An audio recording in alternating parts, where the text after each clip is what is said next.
How's it going, guys? Happy New Year. 2019 is officially behind us, which means it's only now time to look back in the year and see which films stood out and made the year the best that it could be. And this year we had a pretty good year. In fact, so much so that I could not fit all the movies that I liked in a top 10, so I decided to do the top 20 list.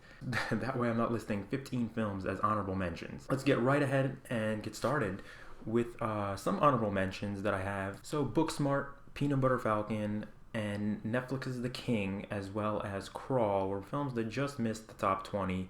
Very solid films. I think Netflix had a really strong year, and there were a lot of good indie films that caught me by surprise this year.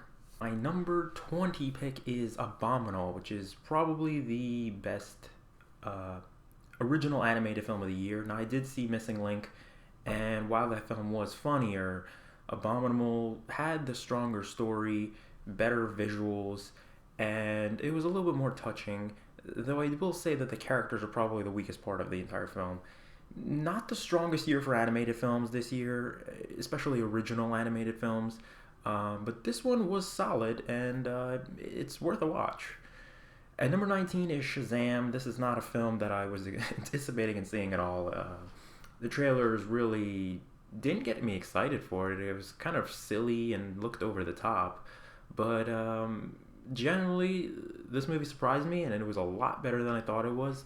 The villain is pretty basic and, kind of a throwaway villain. But other than that, I surprisingly enjoyed myself watching this. At number 18 is Robert Eggers' The Lighthouse. This is the same director who did The Witch. I will say that this movie is growing on me as more and more time goes on. It's about two men that are stranded on an island, and slowly they're growing more and more insane. The performances alone are pretty spectacular. My only problem with it, I guess, would be the budget could be a little bit bigger. I wish the visuals and this kind of visual depiction of how these men are going mad would have been bigger. Like, I wanted more of this weird imagery that we see in the film. I wish we had more. Very simple story, but it grabs your attention, and I am interested in seeing what else this director can do with a bigger budget. At number 17 is The Nightingale. Now, this is a bold decision by this director to make this film. I'd say it's the most difficult film to watch of the year. Like, even Midsommar was not as hard to watch as this, and that's a pretty damn creepy movie. Acting is phenomenal. I have never hated a villain as much as I had in this film. Just very authentic performances. You wonder how the hell they shot this film, considering the subject matter. It's pretty brutal. It's almost as if you weren't watching a movie. You were there and you were experiencing this traumatic event, and in a way, I kind of appreciated that, and I had to put this in the top 20. Number 16 is one of the biggest surprises of the year, and that's Ready or Not. It's funny, it's fun, very entertaining. One of the funniest films of the year, I'd say. The humor works. The story is interesting enough. It's entertaining. It's over the top in a good way. A lot of fun to be had with Ready or Not, especially if you just got married. Go see this movie. It's hilarious. At number 15 is Downton Abbey. This is a film that is going to cater mainly to Downton Abbey fans, because it picks up the story from the end of the series. You go in here and you know nothing about the show, it's going to be a little hard to follow, and you're more than likely not going to appreciate the film as much. But for those who have stuck around and watched 6 seasons of Downton Abbey and, took that little break, because it's been a couple of years since the show ended, it's a nice addition to the series. It's more or less everything we have seen in the show, but it's hard to dock this movie from anything because the production value is great, the acting is good, the story is interesting enough, and it still has the humor that made Downton Abbey so kind of light, refreshing, and entertaining. At number 14 is The Report. Now, this is a film that came out on Amazon Prime. It's an Amazon original, and it follows an FBI agent who's investigating the CIA's use of torture on terrorists, or suspected terrorists, that is. Very well performed. Adam Driver steals the show. I think without him, this movie would not be as good as it was. I'd say the people that are doing the interrogations are probably the weakest element of this film and kind of draw you out of the movie a little bit. But other than that, I found this entertaining. I thought the story was interesting. Again, Adam Driver, performance-wise, is the reason this movie works. And it's one of the films you should check out, especially if you're not familiar with this issue that America faced after 9/11 and their interrogation techniques that they were trying to incorporate into the system. And number 13 is Toy Story 4. Now, this is not a movie I was anticipating at all. I kind of was satisfied with Toy Story 3 and the way everything wrapped up. This is a film that I thought was kind of unnecessary, and after I saw it, I still do think it's a little bit unnecessary, but it's, you know, I will say that it is probably the best animated film of the year. Visually speaking, story-wise, the humor. It's hard to dislike this film, as much as I went in kind of hoping that it did bad almost, like, because I really did not need another Toy Story film. It surprisingly delivered. I mean, it's hard to pick at this film. Yeah, some of the character decisions I didn't really like as much. Forky, kind of not a character that I want to see in a freaking series like this.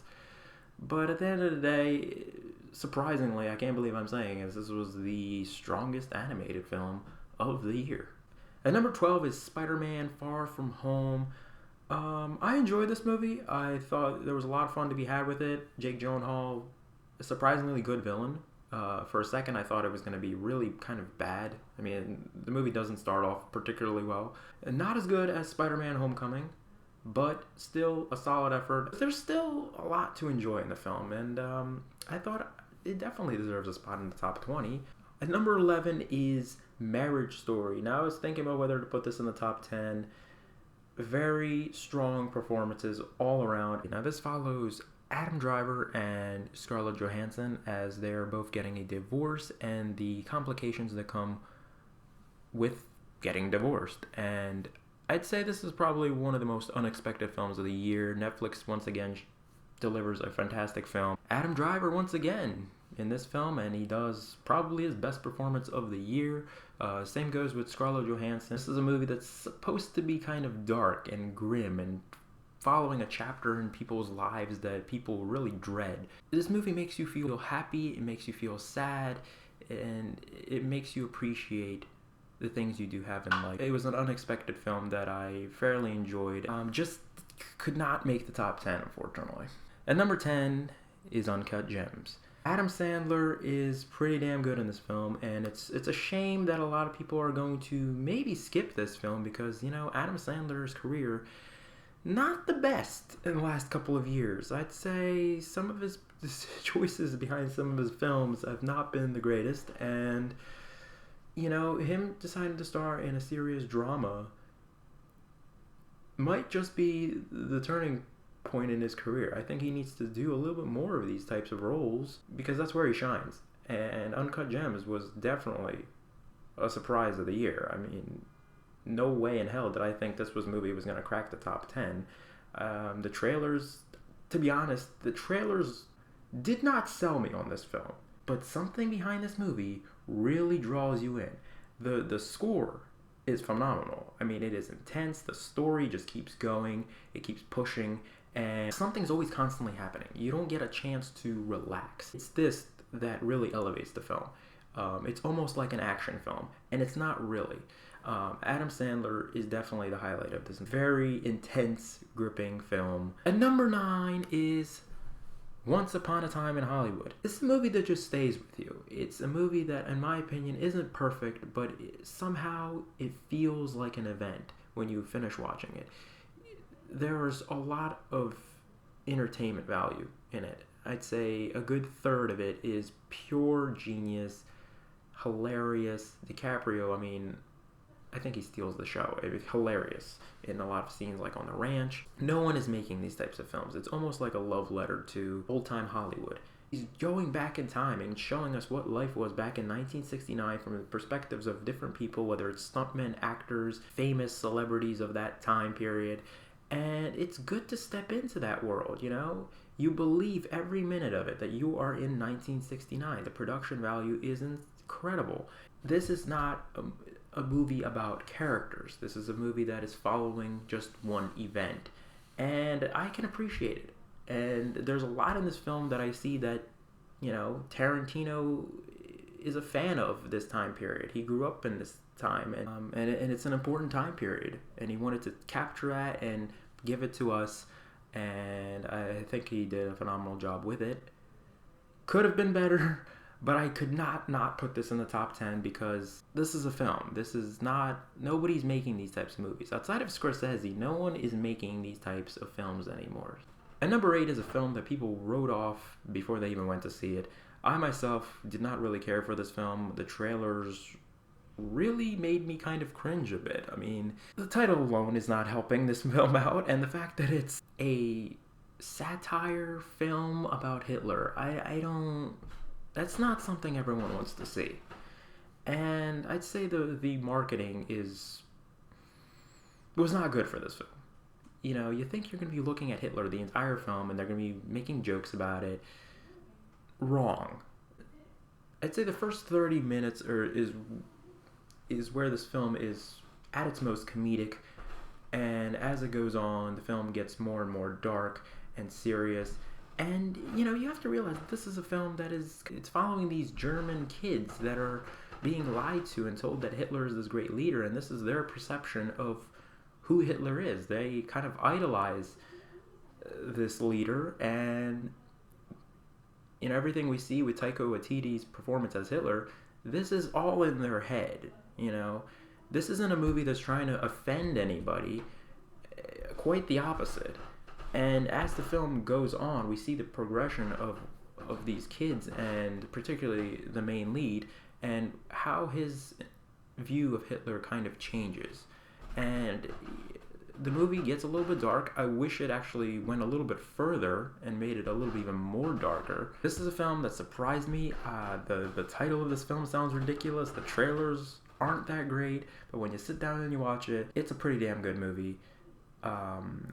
This is a film that people should watch and give it a chance. Do not jump to expectations. This is a good movie. And number 7 is Knives Out, directed by Rian Johnson. Another whodunit film. Now, going in, I was hoping that let's change up the formula. Let's not have the murderer be everybody.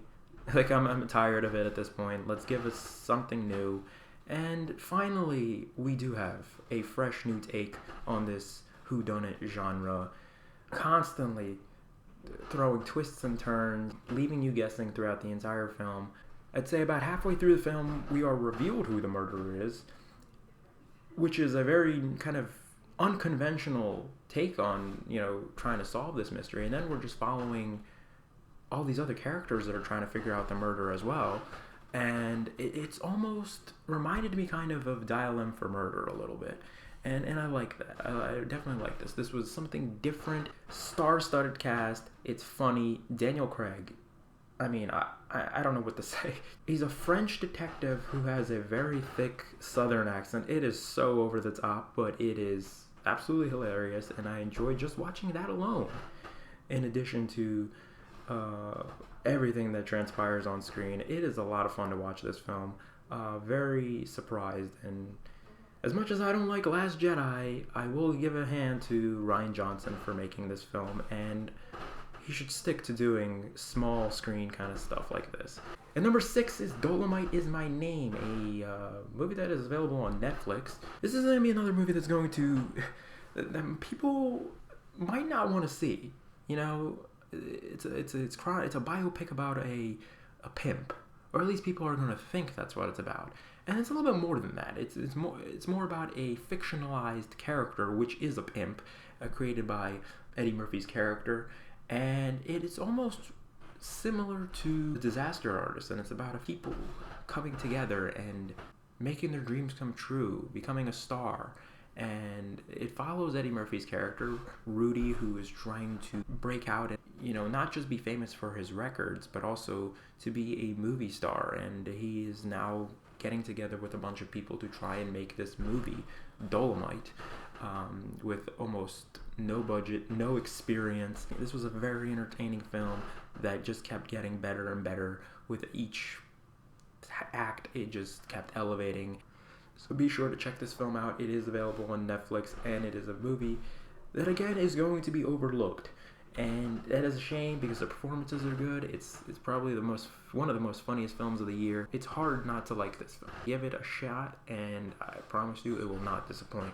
And number 5 is Avengers Endgame. Not as good as Avengers Infinity War, but still a great finale that has wrapped up 13 years worth of this comic book genre films that we've been watching since Iron Man. The fact that they have been able to keep making these films and adding to the lore and eventually finally give us this film to kind of wrap everything up, but still live up to expectations is pretty damn amazing. If you were told me all those years back that they're going to be making like 20 plus films, I would have said, there's no way that's going to happen. There's no way they're going to be able to top one film after the other and not have superhero fatigue. And somehow this film manages to stay fresh, give us something new, please us with everything that we have followed since 2007, managed to bring all these characters on one screen and just, keep elevating the stakes. And it's incredible. It's incredible. This is the last film we're going to be seeing a lot of these characters together. This was, again, another film that is more of like an event than a movie. And number 4 is probably going to be the most overlooked film of the year, and that is Dark Waters. A movie that had probably the worst marketing this entire year.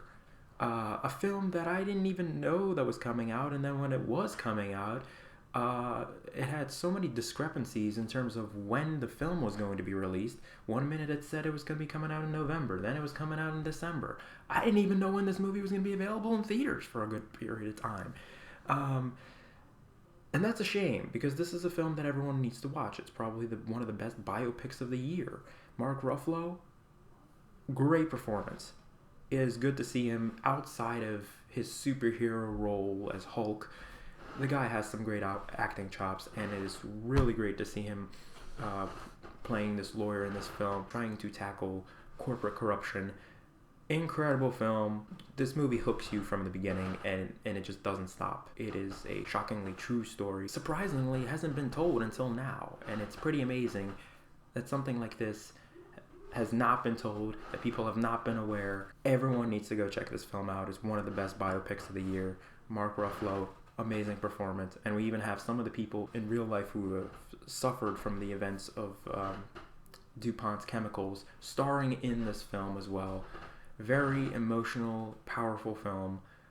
Do see it if you ever get a chance to. And number 3 is Ford versus Ferrari. Anytime Christian Bale's on screen, you're in for a great surprise. Directed by James Mangold. I'm telling you, this James Mangold person just keeps impressing me more and more, and I am on board to seeing more things from this guy. 3:10 to Yuma, one of my favorite westerns of all time. Logan, the Wolverine. The guy continues to impress, and it's incredible. Some of the stunt work in this film is absolutely amazing. You wonder how in the world they shot some of these things. Nail-biting action scenes. You don't have to be a car enthusiast to enjoy this film, and that's what's great about this movie. The performances are excellent. This is a movie that anyone can have fun with and enjoy. It's just a good time to see exactly what the movie says. Ford versus Ferrari. You got one manufacturer competing with another to see who is the better maker, and I enjoyed the hell out of this movie. A lot of fun have we had in this film, and this is one of those films that you just sit back and relax, not know too much about, and come out knowing a little bit more. At number 2 is Todd Phillips' Joker. I didn't know if I wanted a Joker movie. Todd Phillips came in and said he wasn't going to be following any comic book origin stories. That kind of had me worried. Joaquin Phoenix, seems like a good fit for the role, but I liked Heath Ledger's performance so much that I didn't think I needed another Joker performance, especially with Jared Leto's Joker. I wasn't too much of a fan of that. I thought it was a little too soon to be switching Jokers all of a sudden, so kind of unsure about this film. And then I finally watched this, and I will say it is pretty damn good. Joaquin Phoenix gives one of his best performances of his entire career, and he's been doing great work in the last couple of years with his lower budget indie films that have not been given too much recognition. So it's good to see him on a bigger stage, finally getting the recognition that he deserves. Really great performance. This is a different Joker film. We're seeing Joker kind of his life spiraling downhill. As much as it's kind of sad to watch, it's also very much intriguing. We didn't have any Caped Crusaders in this film. It's a different type of comic book film, and I'm glad to see something different, something darker. And that's what DC has always done fairly well, is doing darker things. And this is a very different DC film, and I'm glad that it exists. Kind of changes up the formula a little bit. We have some incredible acting, great storytelling, and a nice finale to the Joker story at the end of this film that I was very satisfied with. And number one is a film that a lot of people might miss, and that is going to be a little bit disappointing, because it is a jaw-dropping, insane film that took me by surprise. It's a foreign film. It's completely in Korean, and that is Parasite. It's good to see filmmaking like this still exist. For a good period of time, there was not that many good movies in theaters through a good stretch of a couple of months, and to finally witness this put a smile on my face. It's good to see that such artistic talent still exists, and that we can get such incredible movies even today. This movie left me speechless, amazed by how brilliant the script was and how glued I was to this story, to these characters. And despite the fact that I wasn't agreeing with a lot of the motivations behind these characters and what they were doing, it was enticing and kept drawing me in, and I just wanted more and more and more. And this movie is very gripping. It's very raw, real, authentic. You believe every moment that this could happen to anybody. It's a foreign film. It's all subtitled. It's going to draw some people away. That is going to be the biggest mistake of people who choose to avoid it, because this is some incredible filmmaking, amazing visuals, great storytelling, and one of the most shocking, surprising films of the year. I had so much fun watching this film, and it is my pick for the best movie of the year. That is my top 20 films of 2019. I'd like to hear what your picks were for your top 10 or top 20 films of the year were. Were there any films that I missed that weren't on this list that you particularly enjoyed? Please comment that down below in the comment section, and subscribe to the channel if you haven't done so already, and give this video a like if you enjoyed it, and I will see you guys next time for more unboxings, reviews, and movie news.